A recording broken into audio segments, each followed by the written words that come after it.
in Kiribati, they use Australian dollars. So you'll be given Australian dollars, or you can go to the bank and exchange there.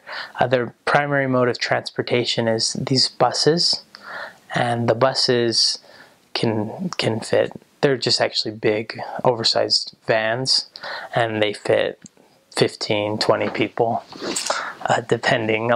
There's no seat belts or anything like that. There's actually one road that goes through the entire island. I'm talking about the main island, in this sense, Tarawa, where you'll be spending a majority of your time. You might have the opportunity to go to these outer islands where there aren't as many people. Most people live on Tarawa.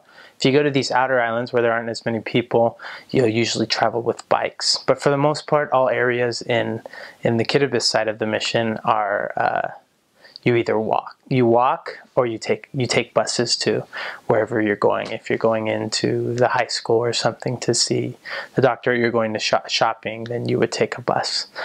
So to be aware of, on these buses, they'll just stop, you'll get on, you'll pay however far you're going, that's how much you're going to pay.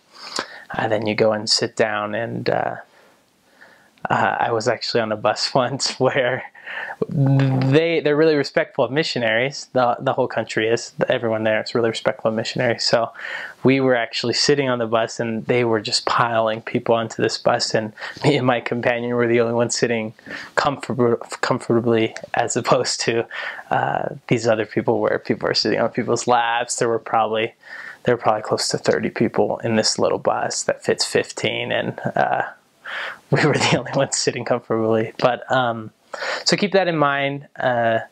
Proper bus etiquette: when you want to stop the bus, you just yell "Ikai tayoka," so they just, "Here please," and they'll just pull over and get out. So the buses don't have any bus stops. You just see a bus, you flag it down, it stops, you get on, and you go to wherever you need to go. So for transportation. As far as shopping, a lot of the stores, they have a lot of secondhand stores for clothing, as well as they have a lot of Chinese stores. So a majority of the businessmen there are Chinese, who've usually married the locals there and have started a business. You'll find things are fairly cheap. Food, on the other hand, as far as vegetables and all that stuff, since it's all imported, it's very expensive. There's a bunch of stores, but there's usually one main big store. They call it Moyles on Kiribati, and that's where you get a majority of your meat. Everything's really expensive in that aspect. The cheapest thing you'll find is fish, which is you can buy on the sides of the street. And yeah, and so for the Marshall side, they also have, on the main island, there's also other islands that you can go serve, but the main island where a majority of the people are, they have one road that goes throughout the entire island. And you actually take taxis. They call them taxis there. And you pay a certain amount of money to get from A to B, and it's not as crowded. It's just usually you and your companion in the taxi. Their shopping there is a lot better.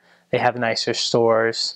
You have a lot of Filipino businessmen as well as Chinese businessmen, but then also just Marshallese businessmen.